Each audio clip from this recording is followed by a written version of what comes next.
president made clear that he wants a shutdown. His position, if he sticks to his position for a $5 billion wall, he will get no wall and he will get a shutdown. The bottom line is very, very simple. And that is, we want border security.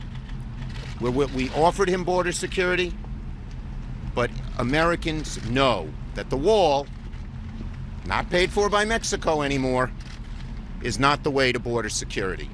And the experts say that. We offered the president two ways to avoid a shutdown. First, pass the 6 other appropriations bills that have been agreed to by Democrats and Republicans and do a 1-year extension of the Homeland Security bill by what's called a CR, which just funds it the same way it funded it last year. Or do a 1-year CR for all 7 remaining appropriations bills. Both of those ways, we gave the president 2 ways, each of which would get a majority of votes in the House and 60 votes in the Senate and would avoid a shutdown. We hope he'll take it, because a shutdown hurts too many innocent people. And this Trump shutdown, this temper tantrum that he seems to throw, will not get him his wall, and it'll hurt a lot of people because he will cause a shutdown. He admitted he wanted a shutdown. It's hard to believe that he would want that. Should unfortunately that the president choose to shut down the government, that we have a Trump shutdown as a Christmas present, a holiday present to the American people, I told the president that the new House of Representatives, when it convenes, will pass what Mr. Schumer suggested here, the distinguished Senate leader suggested, in terms of passing the 6 bills, the 6 appropriations bills that are agreed to in a bipartisan way, and have a continuing resolution until September 30th for the Homeland Security bill, during which time we can discuss these issues further. I told the president that would happen. We would send it to the Senate.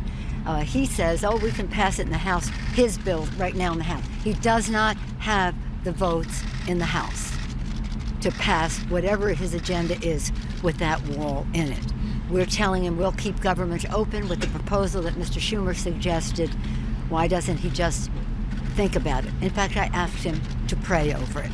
And one final point. No, stop. Okay? One final point.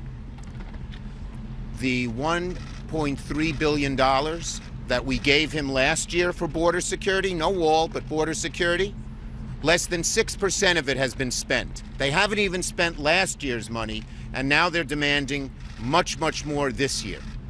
Go ahead. Now, we're just going to take questions on this subject only. Madam Speaker, given what we saw in there, the bickering, the back and forth, what does this say about your ability to work with this president over the next 2 years?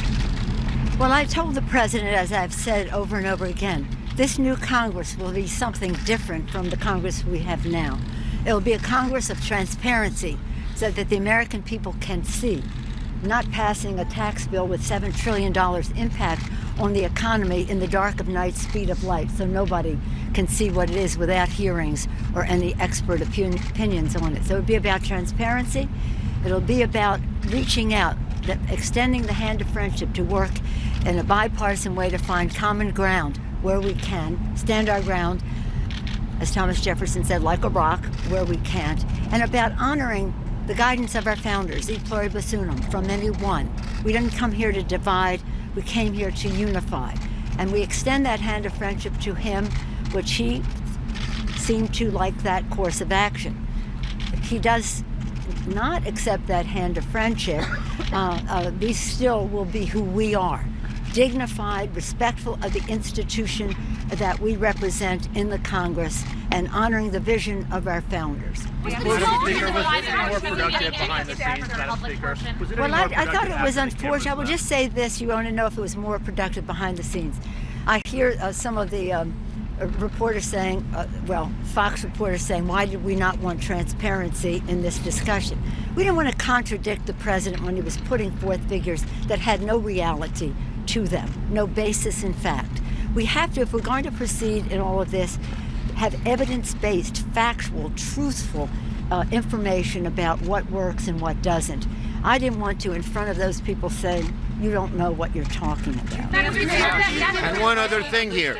The president said things are working quite well at the border. Well, we want to give him the same thing he had last year. If they're working well last year, they should work well this year. He shouldn't shut down the government. Thank you, everybody. Let's go.